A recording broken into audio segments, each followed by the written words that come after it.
पूरे प्रदेश में चर्चा है कि संतों के ऊपर एक बार फिर योगी सरकार ने लाठी चलवा दी। शंकराचार्य हैं ना, उनको स्नान करने दिया। कैसे देगा पूरा मामला? देखिए, स्नान जो साधु संत होते हैं जी, मौनी अमावस्या के दिन पहले वो स्नान करते हैं, फिर आम जनता के लिए खोला जाता है। और जहाँ ज्यादा भीड़ होती है वहां एक घाट उनके लिए निश्चित कर दिया जाता है। तो जिस तरीके से शंकराचार्य का जो बयान आया, जो वीडियो आ रही है, उससे साफ जाहिर हो रहा है कि शंकराचार्य जी जो हर मुद्दे पर एक खुलकर अपनी राय रखते हैं, ये उन्हें उसका खामियाजा उठाना पड़ रहा है। क्योंकि सरकार को आईना दिखाना, सरकार की गुलामी ना करना, ये उनको के लिए दुखदाई है। और एक सच्चे इंसान जो देशभक्त हो, धर्म का प्रेमी हो, और दूसरा सनातन के सबसे बड़े शंकराचार्य हो, क्योंकि इस देश में 4 पीठ हैं और चारों में से एक के वो शंकराचार्य हैं, और उनके साथ इस तरह का अभद्र व्यवहार करना ये हिंदू धर्म में शोभा नहीं देता। नहीं, वो तो आरोप लगा रहे हैं कि गोली मारने की और कहीं ना कहीं खदेड़ने की पूरी साजिश थी। देखिए, जिस तरीके की वीडियो आ रही है उसमें जो उनके जो जूनियर मान सकते हैं उन्हें, जो उनके साथ जो साधु संत रहते हैं, उनको किस तरीके से गिराया जा रहा है, किस तरीके से बाल पकड़ के खींचा जा रहा है, जो वीडियो में दिखाई दे रहा है, तो ये धर्म का अपमान है। और शंकराचार्य जी तो अपने आप को शायद शंकराचार्य मानते हैं, लेकिन बीजेपी सरकार उनको शंकराचार्य नहीं मानती। बीजेपी में 4 शंकराचार्य नहीं है। बीजेपी में भारत का सिर्फ एक ही शंकराचार्य है, और जिसका नाम है Narendra Modi. No vehicle zone, ये सारी बातें बताई जा रही हैं। उससे पहले योगी जी का बयान आया था कि वहां पे कोई वीवीआईपी ट्रीटमेंट नहीं होगा इस बार। देखिए, वीआईपी है ही नहीं, वो तो साधु संतों की मौनी अमावस्या है, और व्हीकल उसमें है नहीं। ये तो पालकी है। पालकी कौन से व्हीकल में आती है? और शंकराचार्य एक बड़ा नाम होता है, बड़ा पद होता है। लोग जो उनके अनुयायी होते हैं वो शंकराचार्य को देखना भी चाहते हैं और छूना भी चाहते हैं। तो उस प्रॉब्लम से बचने के लिए शंकराचार्य जी उस पालकी पर बैठ गए, ताकि लोग उन्हें आसानी से देख सकें। और वो कोई व्हीकल तो है नहीं, ना उसका कोई क्या बोलते हैं रजिस्ट्रेशन है, ना कुछ है, ना उसपे नंबर है, ना उसमें कोई इंजन है। आरोप लगा रहे हैं कि सादा वर्दी में घाट से खींच करके। हाँ, देखिए, जो सुन रहे हैं वीडियो में पता चल रहा है, और शंकराचार्य जी के जो वीडियो में बयान आ रहे हैं उससे लग रहा है कि कुछ लोग सादी वर्दी में थे। वो कौन थे? पुलिस थी, गुंडे थे, क्या थे, ये तो जांच का विषय है। और उनको उस मेला जोन से संगम घाट जो बोला जाता है उससे 1-2 किलोमीटर दूर खींच करके छोड़ा है। उनके अनुयायी उनके साथ नहीं थे, उनके जो सेवक है वो उनके साथ नहीं थे। वो अकेले में वहां रख गए, छोड़ के आ गए, और उनके अनुयायी जो थे उनको सबको रोक दिया गया।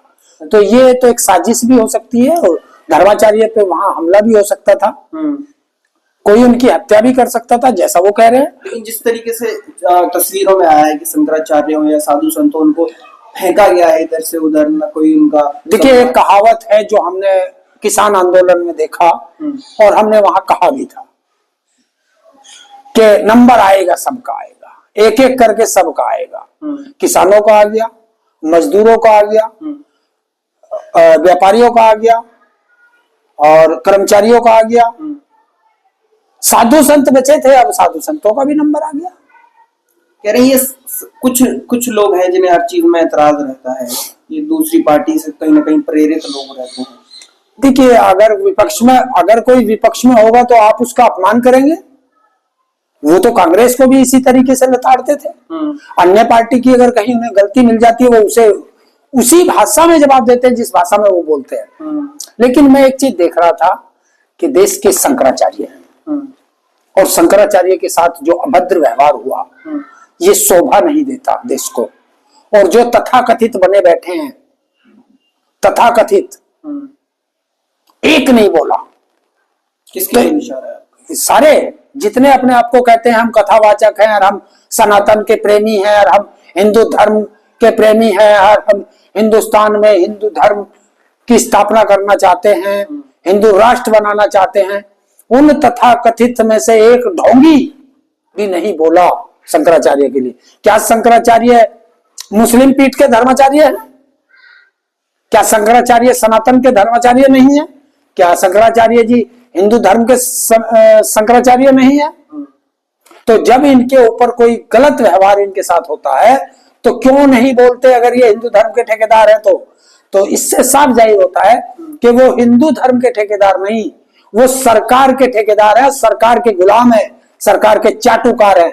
अभी इन्हीं शंकराचार्य ने बोला था कि जो बांग्लादेश के अंदर हिंदुओं के ऊपर अत्याचार हो रहा है उसकी जो कहीं ना कहीं मोदी सरकार की वजह से हो रहा है, क्योंकि उन्होंने शेख हसीना को यहाँ रख रखा है। अभी का बयान है तो देखिए बिल्कुल, जो ये तो हम पहले से कह रहे हैं, क्या इसी अगर किसी के दुश्मन को हम अपने पास रखेंगे तो वो दुश्मनागी हमसे मानेगा, और यही काम हो रहा है। बांग्लादेश के जो लोग हैं उन्होंने शेख हसीना का तख्ता पलट किया, तो शेख हसीना जो है उनके टारगेट पे थी, उस टारगेट को तुमने अपने यहाँ रख रखा। कोई देश उसे अपने पास रखने को तैयार नहीं, भारत ने उसे अपने पास रख रखा। भले ही हो सकता है वो भारत के लिए अच्छा हो, लेकिन हमारे देश की जनता के लिए अच्छा नहीं है। देखिए बीजेपी और आरएसएस का एक फंडा है, जितना बांग्लादेश के हिंदुओं पर, पाकिस्तान के हिंदुओं पर जो अत्याचार होगा बीजेपी और आरएसएस उसको भुनाती है, क्योंकि वहां का प्रचार करेंगे और हिंदुस्तान में इनको डराएंगे, तो इसलिए हिंदू डरता है। बनारस के मुद्दे पे भी योगी जी घिरे हुए हैं, शंकराचार्य ने भी घेर रखा है कि हमारा अपमान करा रहे हैं और हिंदुओं की सरकार होने के बाद हमारे साथ ऐसे हो रहा है। अच्छा, हिंदुस्तान के अंदर जो मुगल आए थे, जितने भी मुगल शासक आए यहाँ, उन्होंने भी पता चला है, कुछ कह रहे हैं कुछ ने मंदिर तोड़े, मेरे पास तो ना उस समय का प्रमाण है, मैं तो जानता नहीं, लेकिन मान लेते हैं जैसा इतिहास में ये बताते हैं। उन्होंने जितने मंदिर तोड़े उससे ज्यादा 11 साल के अंदर नरेंद्र मोदी और बीजेपी सरकारों ने मंदिर देश में तोड़े हैं। तो मंदिरों का दुश्मन कौन है?